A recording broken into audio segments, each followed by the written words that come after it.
Here we go. Another episode of the Body Beauty Show. Today's guests, well, let's see. How to describe them in a sentence. I'm joined by Kris and Jill. And Kris in the industry is known as, well, on the planet and in the universe, as the man with biceps larger than Arnold Schwarzenegger's torso.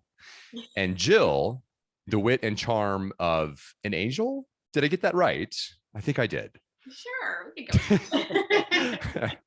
Well, welcome to the show. I can think of no better t-shirt to be wearing than the shirt which Kris is wearing, which is Inspire. And listeners, I think you will find today to be, it never fails. Well, let's see, it never fails to break my brain when I say on every subsequent, or rather previous episode, that today will be perhaps the most inspiring show you have ever heard. But I think we are going to break the internet today with what you hear. And today's guest, Kris, and his t-shirt are indicative and foreboding or foretelling of what's to come, which is inspiration. So buckle up. With that said, welcome to the show to the both of you. Thank you. Thank you for having inviting us. We really appreciate it. Yeah, I'm delighted to have you on. I've heard it said that the truth is best told in fiction. While I do agree in many cases, the Odyssey, Homer's Iliad, Catch-22, pick your favorite fictional work. I think today we're going to see that one of the most profound universal truths, which is that, well, let's quote Nietzsche here for a moment, as I seem to do on every single episode of my entire existence, which is that he or she, they, them, whatever, that know their why can bear almost any how. I think you two are testament to what can happen when you commit and overcome, and we'll get into all that today. So I think it's a starting point to kick this thing off. Why don't we go back, I don't know, say 9 years, Kris, with your, let's say, inception point to this story that we have that we'll unpack today. Nine years ago, I was traveling the world. I mean, I was the best Asian bodybuilder on the planet. I was a 98-pound wrestler in high school. People told me I was going to be a bodybuilder. When I told people that, they laughed at me. They said, "You bodybuilder, you can count bones coming off your side," because I wrestled 98-pound my freshman year in high school. And so, fast forward later on, I put on. So I'm sorry, I have to interrupt you because I think we just missed a huge punch, which is that you, for the listeners and the viewers, you were 98 pounds. You were as thick as this pencil. I guess this is a pen. Okay. And you became the Hulk. And that was because you first chose that, declared it. You could say maybe you manifest that by speaking it into the universe or whatever.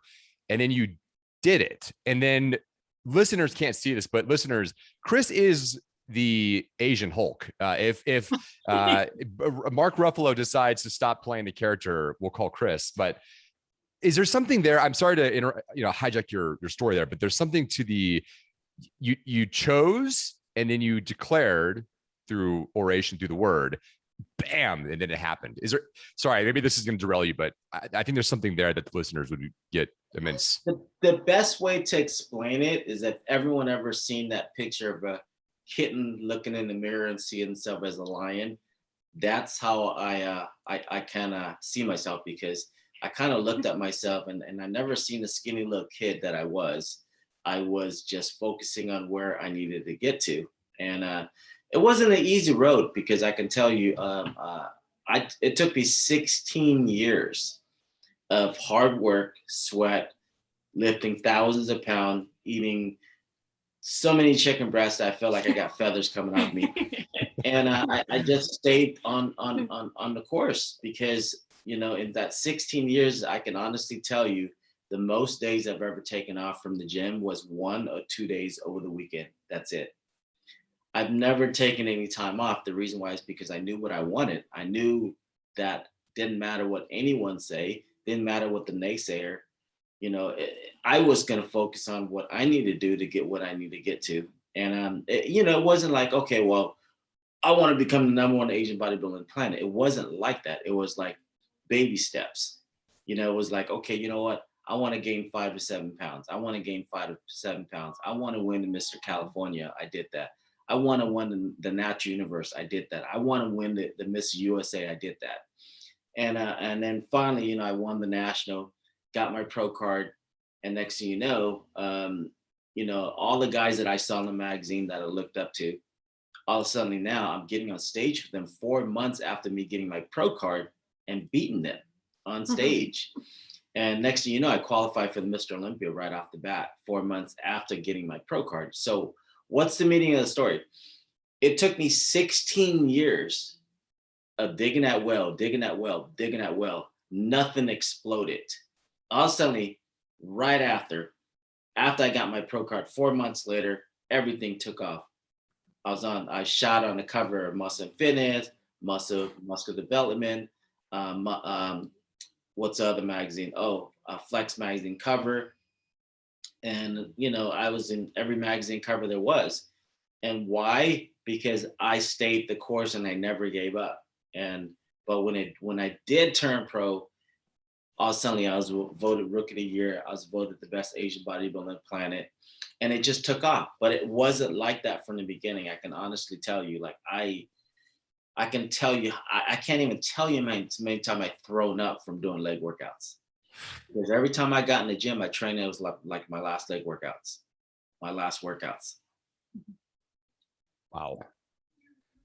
So the viewers can see me feverishly looking or on my phone trying to log into Amazon Kindle. There's a quote from Arnold Schwarzenegger in Tim Ferriss's Tools of the Titans book that I think speaks to exactly what you're stating here, which is that the pattern or the path to success, which I'm sorry to hijack the story, but there's something so profound here that I want to have the listeners and viewers receive. And then we got to get into the story again, because there's so much substance to what your Odyssey has looked like. But I can't find the quote just yet. I'm scouring Kindle. It's loading. Here we go. Show me. Anyway, the section I'm looking for in, again, Tools of the Titans by Tim Ferriss. It's effectively like an anthology, if you will. Here we go.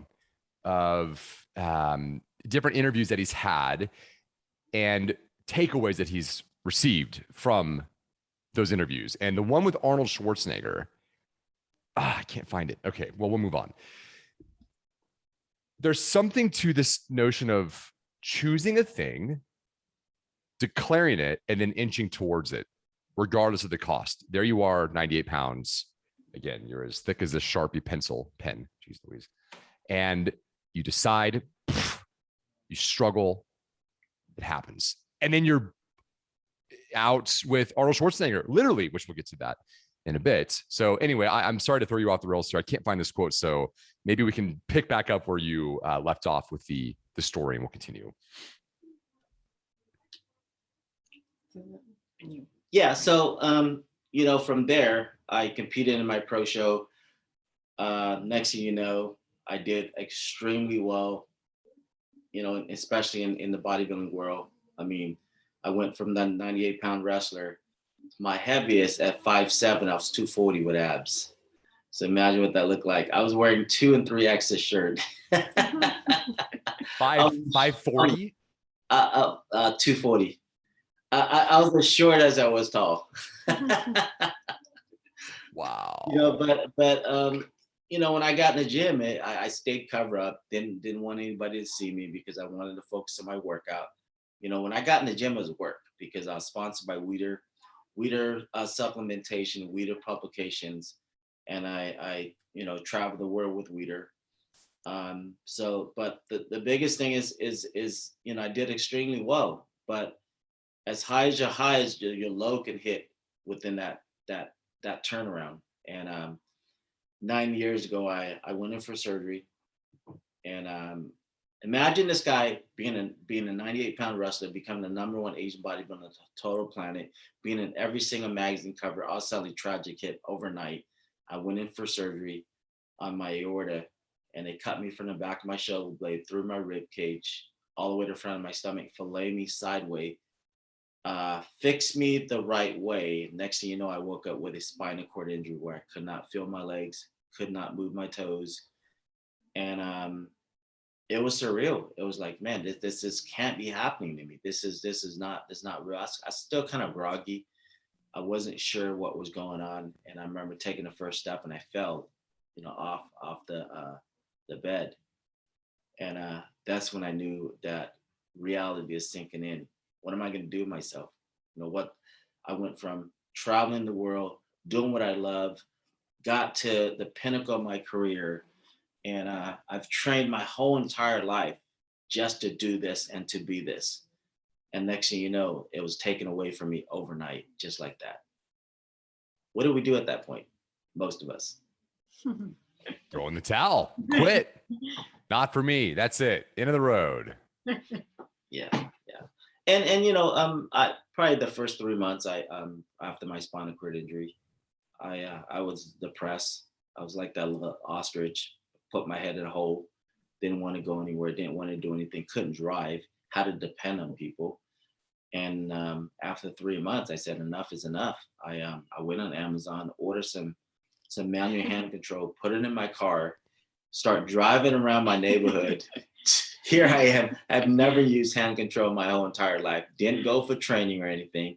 So you know what? I'm gonna drive around the neighborhood. And I started driving around the neighborhood. Next thing you know, I got brave enough to get on the slow end on the freeway. And I drove for about 2.5, almost 3 years. And then I got pulled over one day. And because when you have a spinal cord injury, they take your license away from you. And so I got pulled over, and it was for no front license plate. And he didn't bust me for not having a driver's license. And that's when I said, I better go get my driver's license. So I went and got my driver's license, but I drove illegally for the first 3 years. And I decided to just, start learning how to put the wheelchair in my car, start learning how to drive, start learning how to transfer from the toilet to the bed. I mean, when you don't have your legs and you have no core, it's the hardest thing you've ever done. Like, a lot of people have no clue that they see a guy in a wheelchair and they're like, oh, he's in a wheelchair. He's just rolling himself around. But let me tell you, a lot of time people have no clue what it takes to get in a stage that we, to where we can like be mobile by ourselves. I mean, I feel bad because I remember going to rehab, and I get in my car, put my wheelchair in my car and take off, and I see these people waiting for the transit for them to pick them up, and all the time, sometimes they're waiting 2-3 hours, and I'm saying, man, you know what? I'm so blessed. I'm still so blessed that I can do what I do. Wow. When did Jill come into the picture? So I would say about training. 6.5 years. Yeah. I was training a lot of competitors, and then one of our mutual friend basically gave her my number, and to give me a call because she was about 4.5 weeks out, and I wanted to do my first bikini competition. So I was looking for a coach. I had been into fitness for many years and finally decided I wanted to do a bikini show. So Kris was the one that I went to. Yeah, so yeah. She came to me, and at that point, I've been very, very professional with all my athletes. I have never dated any of my athletes. I've never gone out with them. No lunch, no nothing.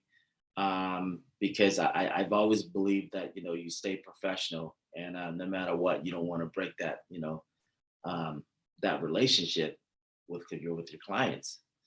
So I broke my rules. Rules were meant to be broken. I trained with them for a while, did my bikini competitions, when they were out of town, and, we spent a lot of time together and we became the best of friends. So, I really like this guy. He's super self-sufficient, and now here we are. He's loving my life. It's funny what happens when you put a caret with the number 2 next to any number, right? Square the potential and make it exponential. I have a suspicion that the two of you conjoining forces became a force to be reckoned with. So you both squared.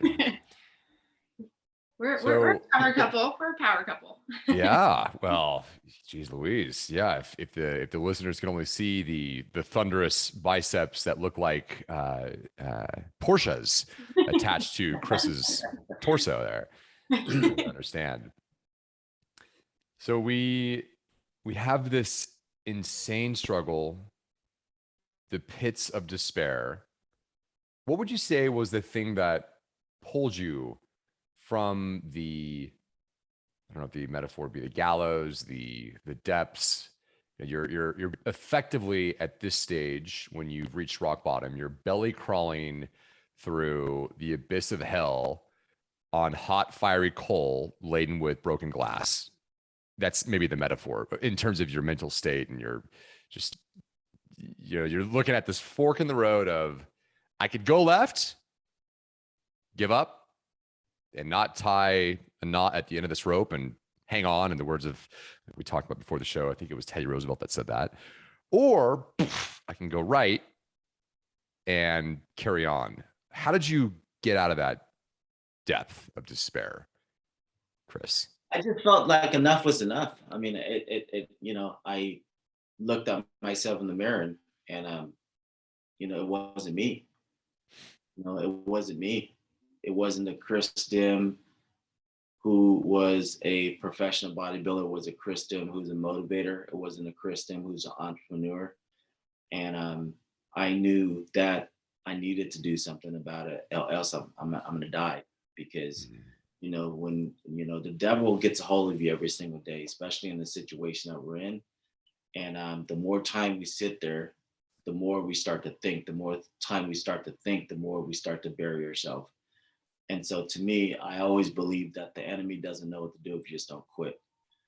And that's always been my motto. And then I said, you know what, I just need to do something about it. So I just decided to come back and do a wheelchair bodybuilding competition, which was insanely crazy because, most people who does these wheelchair competition, they've been in the wheelchair for 20, 30 years and they're that way or they've had their accident for so long and they adapt to it. And I decided to come back and say, you know what, I'm going to challenge myself. I am going to do another bodybuilding competition, but from a wheelchair. So I'm going to prove myself once again that I can get myself back in shape. So I was out of shape. I had a gut on me. And I realized that, I needed to do something about it. So that was a challenge that I needed to pick myself back up again. I decided to come back and it was the most challenging things that I've ever done in my entire life. Like training, being in, a wheelchair is totally different than training and being able, And so, I decided to just take that step and I got my legs next to me here. She was the one that basically, took the weights off, put the weights on, spot me. And she laughed at me because I would get to the point where I'm pushing and I'm stuck right in the middle. Can't lift it up. Can't take it down. He just stays there. But I just stay there. And I'm like, help me. Because, to me, that's when it starts. That's when success starts, is when you get that extra 2-3 extra pain, 2-3 extra force reps that you can't get on your own. And you gotta push it. And I think the successes work the same way in every situation. When you get to that pain thrust where there's nothing left, and that's when you push that extra 1-2, that's when you're going to get to where you need to get to.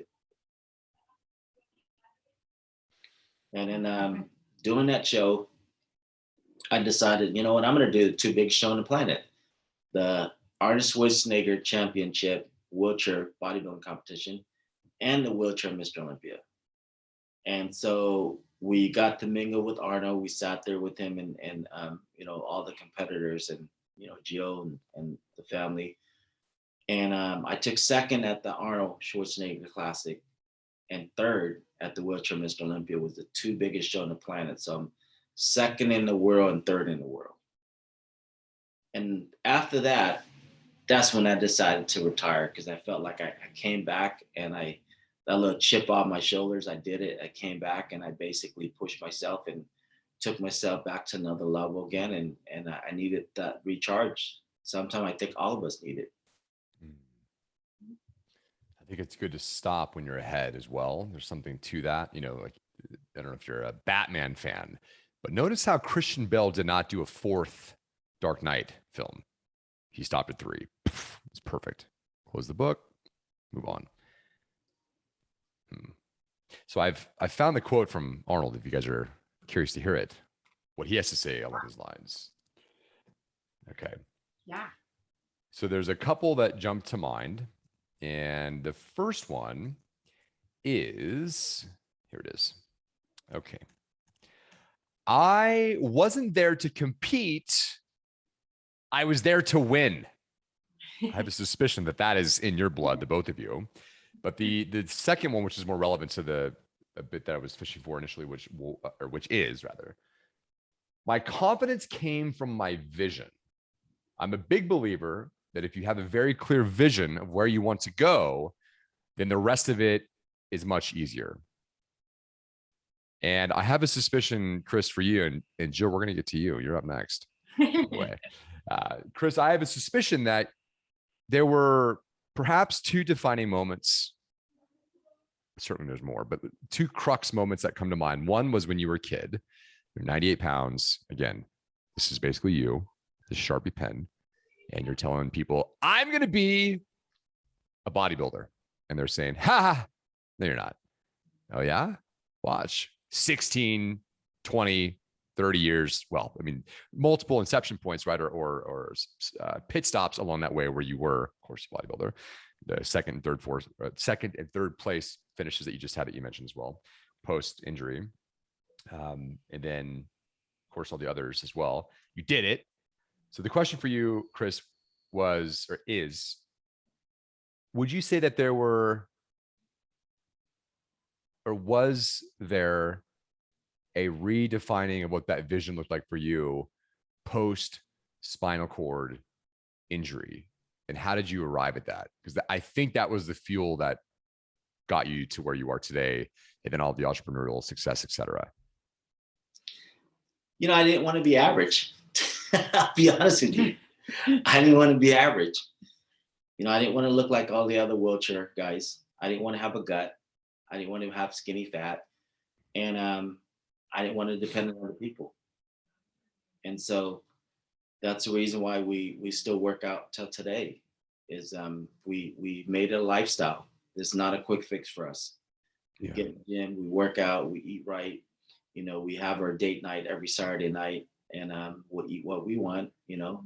But for the most part, we eat pretty clean, you know, throughout the week, because we knew that if we don't, then we're gonna feel, you know, worse, and sluggish and tired and so forth, and foggy. So, like, what can we do to take care of ourselves as best as we can, you know? And if this one doesn't drink water, I'm like, hey, you need to drink water. Hold each other. Yeah. But it's just something that, you know, I just instilling me from the beginning. You know, I started training when I was 14 years old. Did my first show when I was 17 years old. And you know, I can honestly tell you, like, it's been, I've eaten the same way, you know, for my whole entire life. And sometimes she thinks I'm nuts, you know, because she's like, man, I don't know how you stay eating like that. You know, we'll go to Texas Roadhouse, and I'm getting a plain, you know, sweet potato with nothing on it. She's like, how do you do that? Especially in you know, here, you know, sour cream and bacons and everything, cheese and everything else. And I choose not to do it because I can, but then I'll feel worse. I'll feel sluggish. I'll feel And tired. he has pretty good genetics. She's flirting with you, Kris. He can get away with it. There are some people that have that. Like, Yeah. But I don't, you know, for the most part. But it's a lifestyle. The biggest thing is, I always tell people, you know, from being in the wheelchair, 3 months of being fat, being bloated, being, you know, sluggish and tired, and burying myself in the hole, and realizing that, you know what, this is enough. And I think a lot of us is, once we are sick and tired of being sick and tired, and we had enough is enough, is when we're going to make a change. Yeah.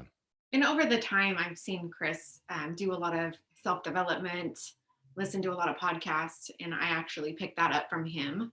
And now that's all I do every day, self-development. And that's, I believe, why we are where we are today. So I don't know if there was ever a turning point for him, but I think doing that every day, I watched him, and I think that that's why he's the way he is today, because he worked on that and didn't give up. Right. So there's two observations I'll share, if that's okay. And then Jill, I want to hear from you. The first is, husbands that are listening and watching this, take your wives out on a damn date. So Kris just gave perhaps the best relationship advice we've ever heard on the show, which is, this is not a relationship advice type show. However, I can't resist. Kris just gave you the secret, I think, to maintaining zest in your relationships. Here's the big secret. Okay. There's a 12-step seminar I'm releasing this fall. And here's the punchline. Take your wife out on a date. Yeah. Do it weekly. Keep it fresh, keep it novel. Otherwise you just become bored of each other, I'm sure. If you don't. Yeah, we have to. We look forward to Saturday night. We're so busy that Saturday night is our date night. We're boring people. We don't really do much. We'll go to dinner and we'll go to a movie, a drive-in movie theater. We just sit there and just relax. Right. There you go. There's the 12 steps in one sentence. Take your wife out on a date.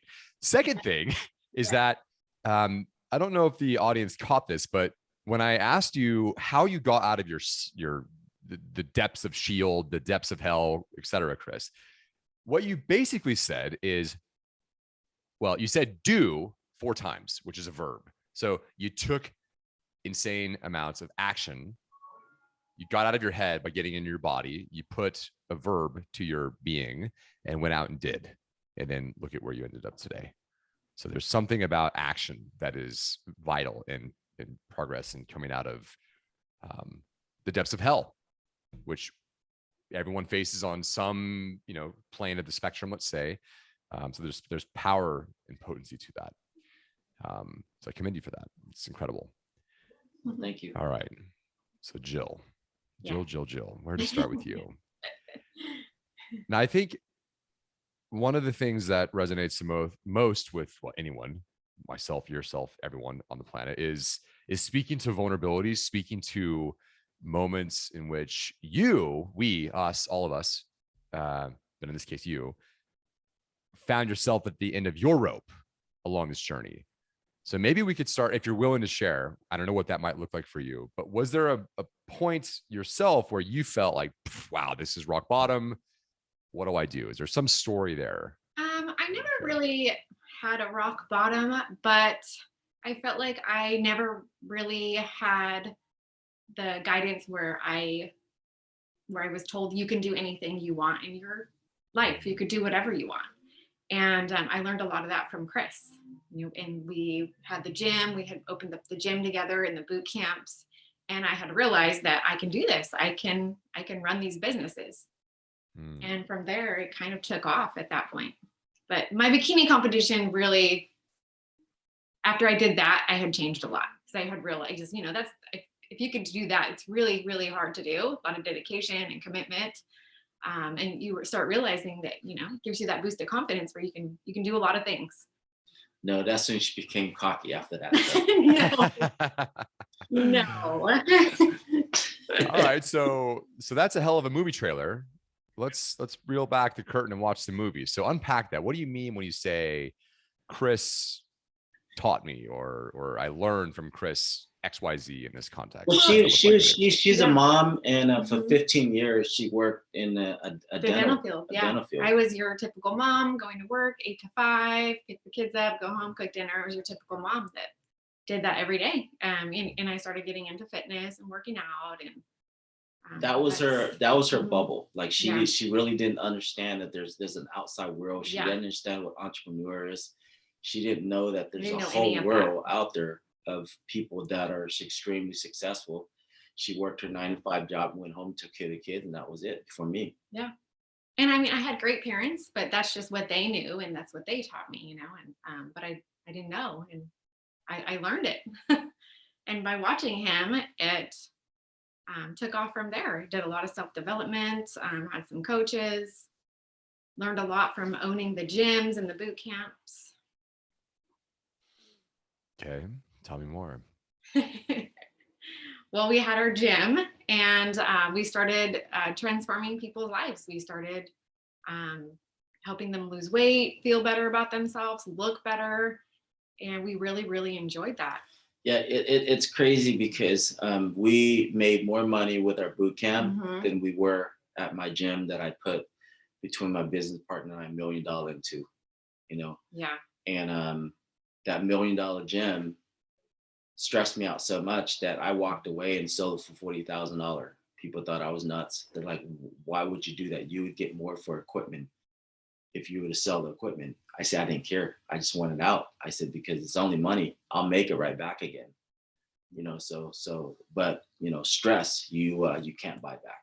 Yeah. You know, so if I can relieve myself from stress and, you know, not have to deal with it, then I'd rather do that, you know, because, you know, whether it be $100,000 or $1 million, or it doesn't matter what it is, because to me, I don't think it's worth it to have a place if you're always going to work and you're always stressed out all the time. Yeah. You know, when you own that gym, you know, like anything else, it's like you don't own the gym. The gym owns you. Mhm. You know, you're in there and you know, you open up at 4 or 5 a.m. in the morning. You don't Yeah. close till midnight, 1 o'clock. In And- transitioning, I was going in and coaching classes early in the morning, going to work all day, coming back, coaching classes. We were exhausted and we struggled. There were times that we really, really struggled.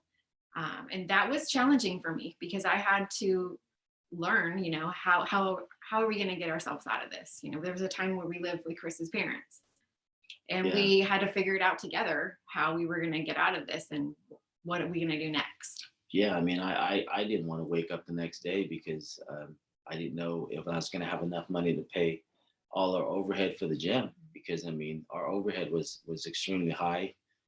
You know, because it's a full gym. It's like a Gold's gym or a 24 workout or any of these places, and so it's that size, and you know, it took a lot of money to run, and it's crazy that our boot camp did more, and so I dropped the gym and we ran our boot camp for a couple of good years, and next thing you know, we sold it because we looked at ourselves in the mirror and we're like, look, we're not getting any younger.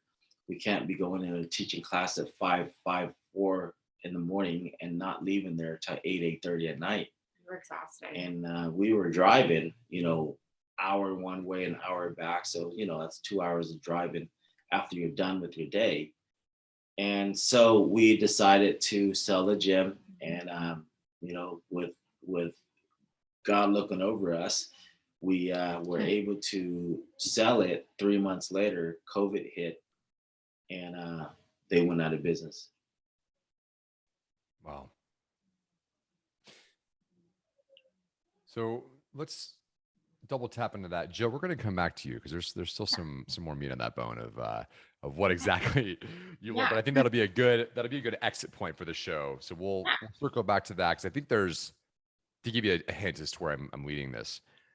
I suspect there's a ton of people in the audience and in the world that suffer from either I can't do itis or I will be itis when X, Y, or Z happens.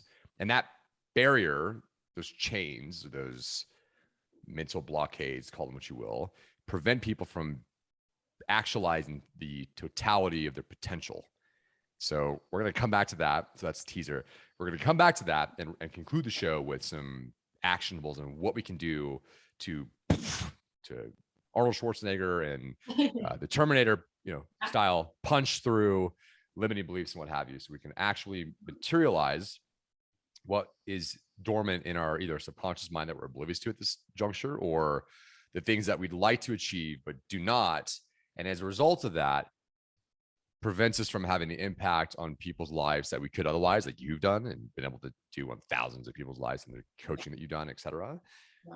So it's as if we have a moral obligation to punch through these barriers so that we can bring to the world that which we ought.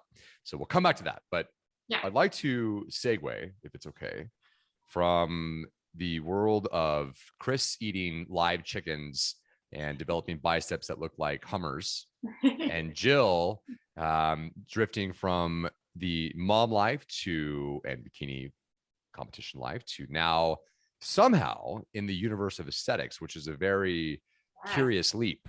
Talk us through how that happened. Well, after we sold the gym, we decided we were going to be closer to our family. And, Kris has a big following. So, and we built up a lot of clientele from our gyms and our boot camps. We decided we were going to do coaching online. And that happened to be the time that COVID hit. We did really well with that. We taught people how to work out at home. We taught people how to eat right. I had a whole community of ladies where I did online coaching together as a group. It was great. So it's really what worked for us at the time. I heard of cryoskin, started looking into it, started reading about it, studying about it. One thing led to another. We started doing it out of our house. Yeah, we just needed something more. I mean, we were, I think we're kind of burnt out in a sense in the industry of, getting people in shape and helping them out and so forth. We wanted to go another direction where we could still help people feel good and look good and build more confidence.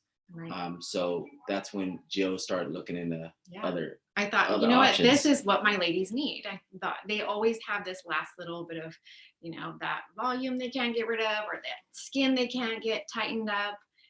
We've got them in great shape. We've got them eating right, but there was that last little bit. So I thought, this is perfect. This is what ladies need. They will love this. And it did. It took off. It took off.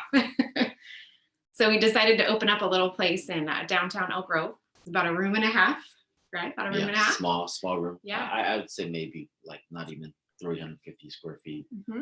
Really, really small. It did very well. That was in October. We decided that we needed a bigger place at the beginning of the year.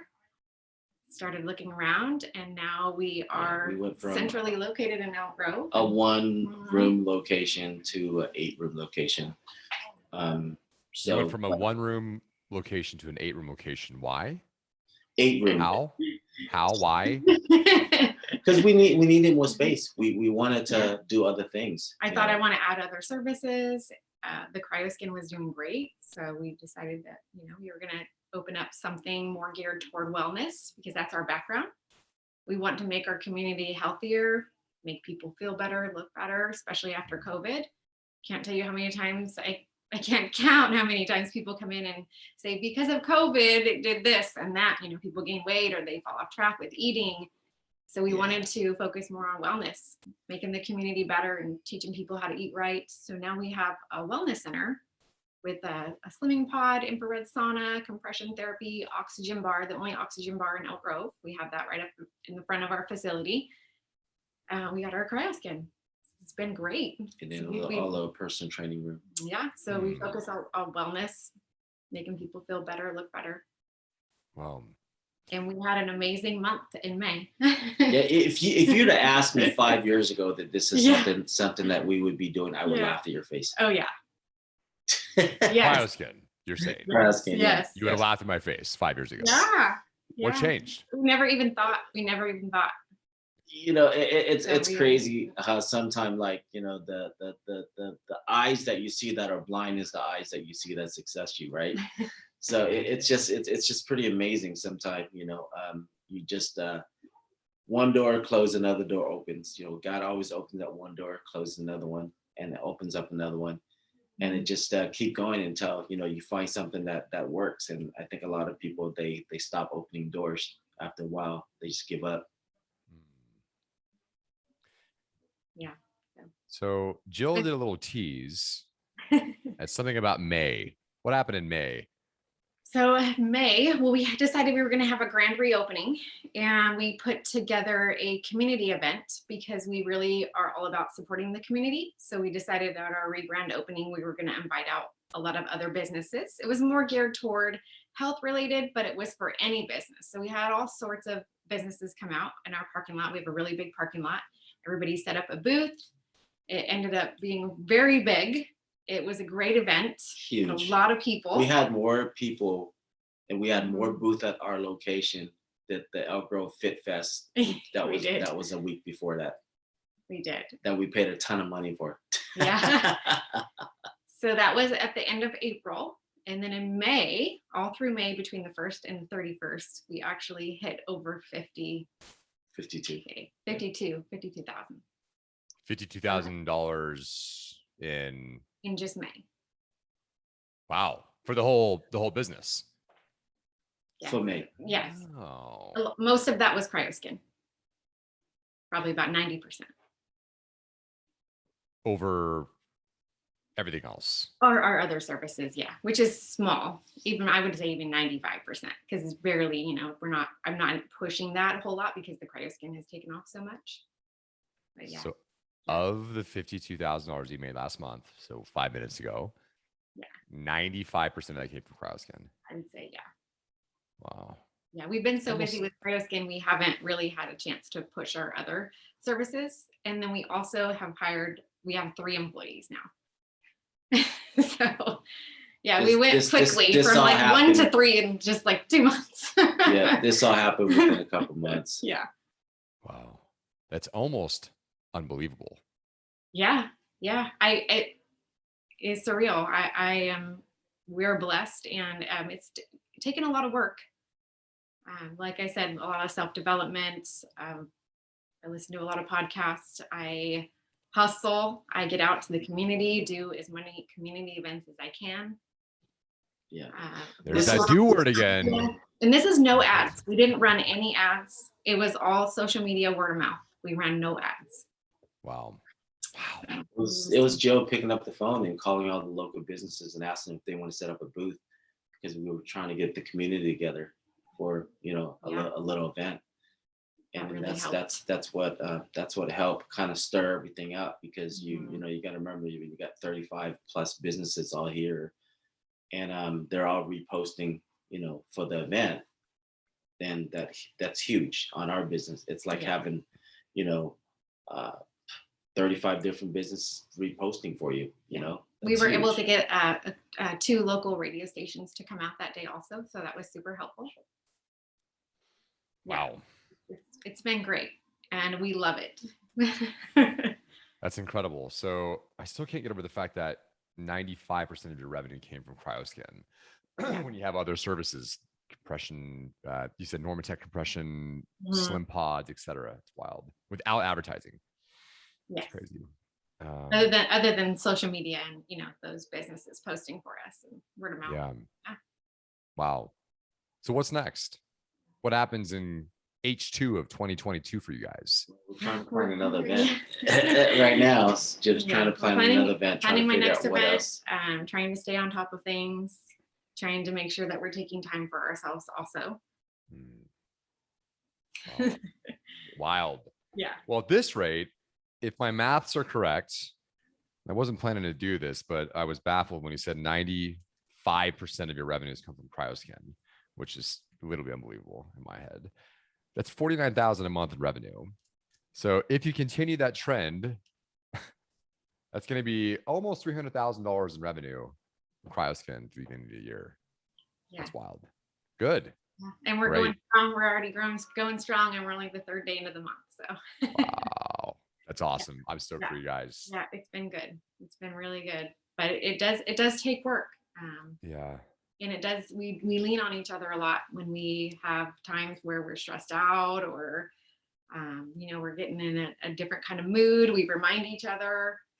We try to, like Kris said, eat right. We work out. We try to do those things every day, because that plays a role on how you feel, how you think, how you act. Totally. How you carry yourself. Your clients, they sense that. Yeah. They feed off of your energy. Totally. It's contagious. You telegraph it and they receive it, right? It's totally.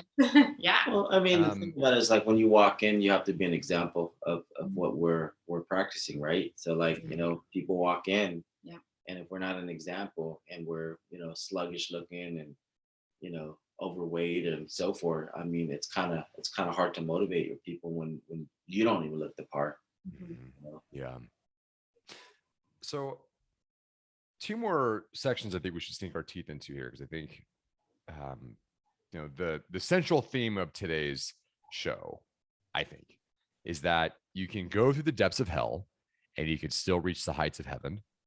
And in fact, it is going through the depths of hell that makes reaching the heights of heaven that much more enjoyable and sweet and delicious and delightful, whatever.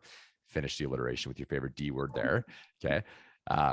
Whether that's a life-changing injury, whether that's losing $500,000 or damn near in a gym that just became a black hole of your cash, you can still find a way through. Regardless, doesn't matter. It does matter because there's pain, of course, and suffering along the way, but there's always a way to reach the heights of heaven, the summit, finish the metaphors you so choose, if you're willing to endure and carve out a vision, declare it, and make it happen. So I think I'd be remiss to not leave the audience with two things. For me, it'll be going full circle back to and actually conveniently, it's not a poster, the thing behind you, Jill. We rise by lifting others. Yeah. I want to give the audience some tacticals that they can deploy at the end of this show, with how they can themselves crawl out of the bowels of hell and themselves reach the heights of heaven, be that through some sort of self-development hack, trick, or oftentimes it's not really a secret, it's just obvious, like take your wife out on a date on Saturday night. Best relationship advice you've heard this week. That does help. And then we'll wrap up the show with any other message that you want to share with the audience. So Jill, Kris taught you a lot. He's still teaching you and vice versa, I'm sure. Are there any tactical actionables, let's call them, that the listeners, viewers can stand up ASAP that you yourself either saw Kris deploy himself or you have yourself deployed as you both crawled out of the depths of hell? Well, going back before we had the businesses and we were going through all the gym and the boot camps, the podcast, and we had a lot of coaching also, that really helped. Sometimes you have to reach out to other coaches, to get to where you want to get to learn more. So that helped the time. What sort of coach? I'm sorry to. We did a lot of mastermind coaching. Mm-hmm. Okay. We joined a couple of different mastermind groups. Yeah. Are these business masterminds or what sort of? Yeah. Business mastermind. Okay. Yes, Any recommendations on who you could point people to in that domain? Well, we don't use them anymore because it was more gym related. It was more gym related, as far as helping with the integrating, as far as on Facebook and Instagram and stuff like that, and really just trying to build a business as far as going that route. But we've had so many different one in the past that we just took everything that we've had that we learned in the past, and then we just kind of applied what we do now. So. And there is one gal that I have followed for a long time and did some coaching with her. And her podcast is Mommy Millionaire. Her name is Kayla Kraft, and she's been amazing. Because a lot of times we have to go back to our habits from our childhood, and that's something that I've had to learn along the way. Okay.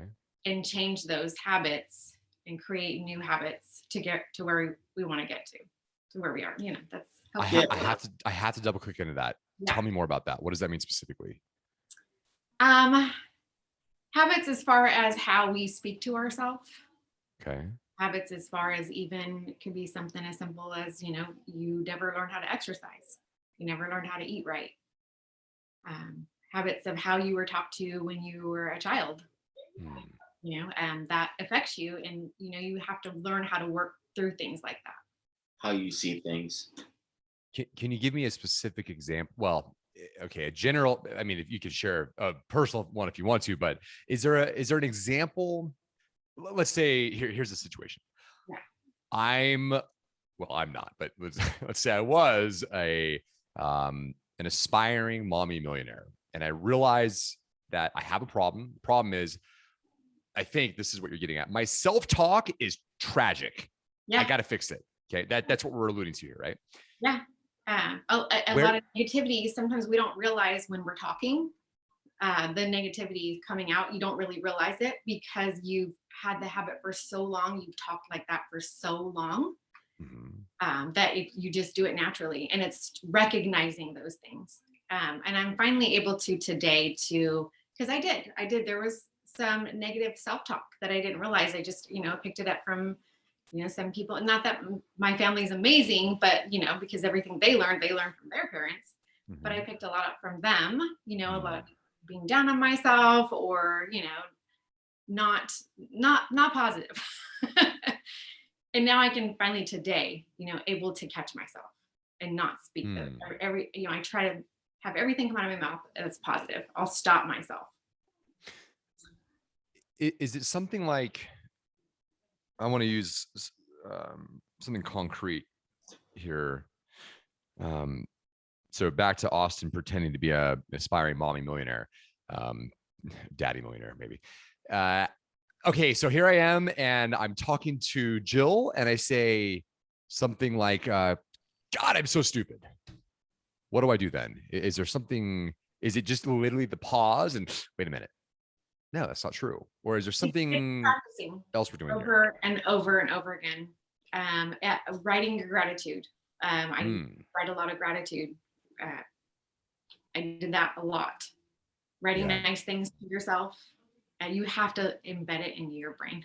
Really, really. What Jill's trying to say is, is we've talked about it over and over again. Is your subconscious mind. Your subconscious mind is what you see, what you hear. How you were talked to. Your thought process and everything else. And normally, by when you're first born to the age of 7, right? Yeah. Normally all that stuff is 90% of your brain has already been instilled. So how do you get rid of those bad habits, right? Is to retrain your brain over and over and over again. All of a sudden now your subconscious mind have a new recording, right? Because you can't say, okay, stop brain, don't think this way. It doesn't work like that. So retraining your brain over and over again, training your subconscious mind. Yep. All of a sudden now it becomes a conscious mind to where you can actually hear and see and we practice it. Kris said that we were going to hit 50K. I was like, okay, we're going to do it. We high five each other. We're like, okay, we're going to do it. What? I'm like, and that was my, part coming out in me, my beliefs that you got to have that belief. Yeah. And I've been changing that. I'm like, yeah, we're going to do it. We're going to do it. We high five each other and we did it. So that changing that thought process really helps. Yeah. Declarations. We are going to make $50,000. Yes. Well, if I may respond with an idea that I think is a parallel to what you're advocating for, that the audience might benefit from immensely, if that's okay. Can I share an idea? Okay. Absolutely. Share away.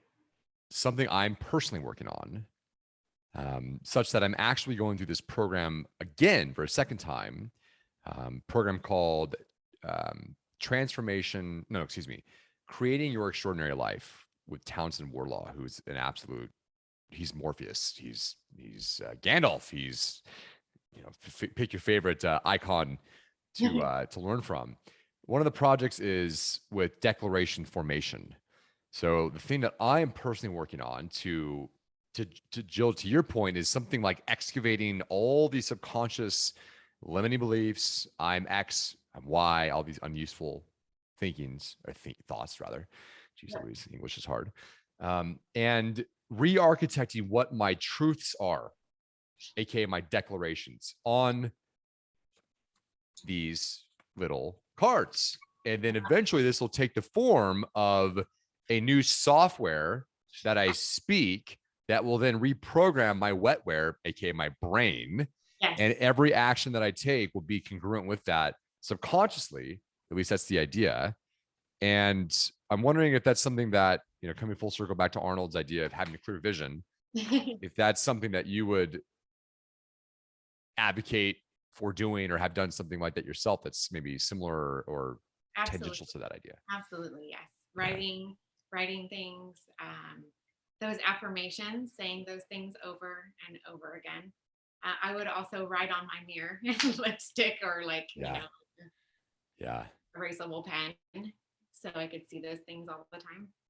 And then Kris actually has taught me, you know, he's like, look in the mirror and tell yourself you love yourself. And I would laugh at him. I'm like, I cannot do that. And I practiced, and I She was thought able I to was do nuts. it. I did. Yeah. Kris, you are nuts. But oh, by the way, so is Galileo, was Arnold Schwarzenegger, Neil Armstrong, Britney Spears. Well, she's nuts in a different way, etc. You are nuts. And that's a good thing, because look at what you've accomplished. I think it's the crazy people that make history. Yeah. That's a compliment, by the way, in case you didn't catch that. Gratitude and affirmations have been really big for me. Yeah. Because a lot of women, you know, we tend to, you know, pick ourselves apart, you know, Yeah. about how we look, and it's changing that talk. Because, you know, once you change that talk and you feel better about yourself, everything else comes into place around you. How do you feel about doing something a little odd out of left field that I've never done on the show ever in history? Yeah, let's do it. Kris, are you up for it? He always is. Yeah, go for it. Okay. I think the audience would benefit from this immensely. So here's the exercise I'm going to invite anyone and all to participate in. Now, this might be a train wreck. Let's see. First of all, what the hell is it? Let me think about what the hell it is first. Okay, here it is. What we're going to do is we are going to look in the camera. We're going to pause. If you're driving, listeners, stop right now. Pull over. If you're on YouTube, I guess just look in the camera, which you don't have. Look at your, well, maybe you do have a camera. Look at your monitor or mirror. Get a mirror. Everyone needs to pull up a mirror. Yes. Pull up your phone, right? And pull up your camera. Yeah. Yes. Okay. This is taking shape. Beautiful. Yeah. So find a way to see your reflection. Right now, I'm looking at the camera. I'm looking at Zoom. I can see myself. I can see the beautiful, much more beautiful faces of Kris and Jill. But I'm going to look at myself here, and I'm going to challenge the audience. Now, Kris, Jill, you don't need to do this. I'll do it because it'll be awkward, I guess. Well, maybe not. We'll tell you what. We'll all do it together. We're going to look at a reflection, and I think this is where we'll end the show. We're going to look at a reflection, and we're going to say, "I love me," but we're going to mean it. We're going to say it. We're going to mean it. And this is going to be, for many, perhaps the first time they've done an affirmation or declaration. This is, I guess, a little bit different than a declaration, but whatever, it's similar enough. Yeah, you got to look at yourself and say, "I love you." You got to look at yourself. Okay, so let's do that. If you guys are willing, you can join if you want. If not, I'll just be the weirdo doing it on camera myself, which is fine. Okay. So on 3, we're going to say, "I love you." Okay. Is that fair? Now, again, if you're listening and you're driving, stop, pull over, look in the rearview mirror, or pull up your phone and look at yourself. Viewers on YouTube, do the same thing. There you go. Here we go. 3, 2, 1. I love you. All right. Love it. Can't think of a better place to wrap the show. Jill, Kris, are there any closing thoughts, remarks, observations, life advice, or otherwise you'd like to share with the audience before we hang our hats today? I never give up. Never give up. Keep practicing that self-development. Do everything you can to learn everything about your business. Get out to the community. That is huge. I cannot stress that enough. As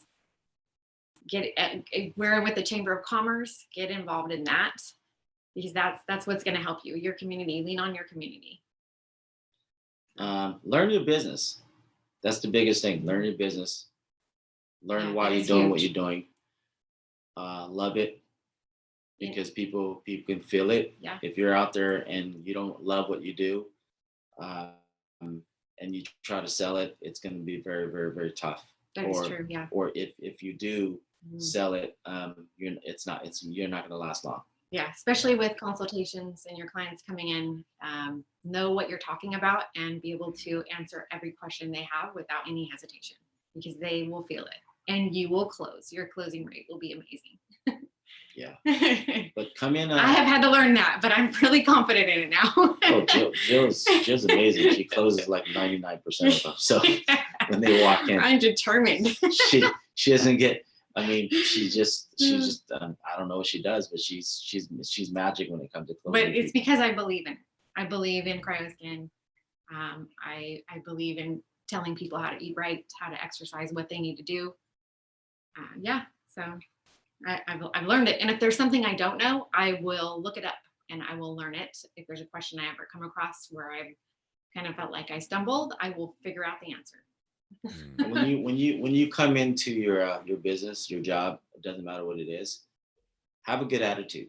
Like come in with a positive mind, positive attitude, yes, and not in a bad mood. Because let me tell you, that radiate to your clients, it'll radiate everybody around you. So, you know, I always say there's nothing wrong with having a bad moment. Do not allow yourself to have bad days. Figure yourself how to get yourself in a better mood, no matter what it is. No matter if it's jumping around, no matter if it's screaming out the window. Doesn't matter what it is. Whatever is going to get you in a better mood. So when you do walk into your business, you walk in ready with a good attitude. That's all they should be seeing. Yeah. I didn't know back when we had the gyms, you know, that I shouldn't be coming in a bad mood, or I should always have a smile on my face. I didn't know that. And Kris actually taught me that. He's like, no matter how you feel, when you're coaching classes, you cannot let them know that. She used to get mad at me. I did. I was like, what are you talking about? You know, but it's just how I'm feeling, you know, but now I know. Now I know by, you know, listening to him and learning along the way that no matter how I'm feeling, you know, you have to stop and realize, you know, love what you do. Hopefully you love what you do, but I love what I do. And I'm blessed. And to change if I'm feeling down or whatever's going on, I always have a smile on my face. Always. Because they feel it. People feel it. Jill would tell you, like, I wake up and she sees me firsthand. I wake up in so much flipping pain. Yeah. Because from being cut all the way across, you know, from the back of my shoulder blade to the front, the nerve pain is so bad. The best way to explain it, it's like sandpaper and stun gun when it touches my shirt. And so I'm in so much pain sometimes that I can't even talk.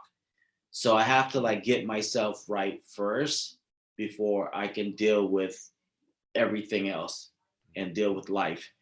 And so, you know, when you wake up in that type of pain and you have to get your mind right first. And after you get your mind right, then you can deal with the outside world. So when I'm training my clients and stuff, they don't see any of that stuff. They don't see the pain. They don't see the bad attitude. They don't see any of those things. The only thing they should be seeing is a positive, you know, basically, and positive energy that I'm going to put out, especially when I'm talking to everyone else around me. Yeah.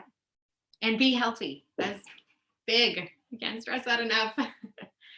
You don't have to work out like how we do, but make time to exercise, make time to eat right. Doesn't matter if it's walking, doesn't matter if it's running, doesn't matter if it's riding a bike, doesn't matter if it's yoga. I mean, boxing, you could do swimming, you could do anything, but get that body moving, because, you know, the emotions is created by motions. And until you get your body moving, you get your body, you know, going, you're not going to put yourself at a what's that word I'm looking for? You're going to release endorphins. Pinnacle stage in your life where you're basically right on top. And, you know, that way you can go out there and really, really deal with the world, because the world's tough. Everyone, you know, everyone has a heart. Doesn't matter who it is, you know. One person's heart might not be the same, but your heart is the hardest because it's you. And I can think of no other place as beautiful to end the show. I don't want to leave them hanging though. So if listeners want to connect with you, how can they do that? They can find us on our website, totalsculpting.com. They can also find us on Instagram, Total Sculpting El Grove. We're on Facebook, Total Sculpting. You can find Kris, IFBB Pro, Kris Dim, or me, Jill Johnson Fitness. We're all over. You can find us everywhere. He's actually in the Wikipedia, so he's easier to find. Love that. Well, thanks for making the time. I have enjoyed the time, and we will catch you next time. Thank you so much for having us. All right, guys. Bye-bye. Bye.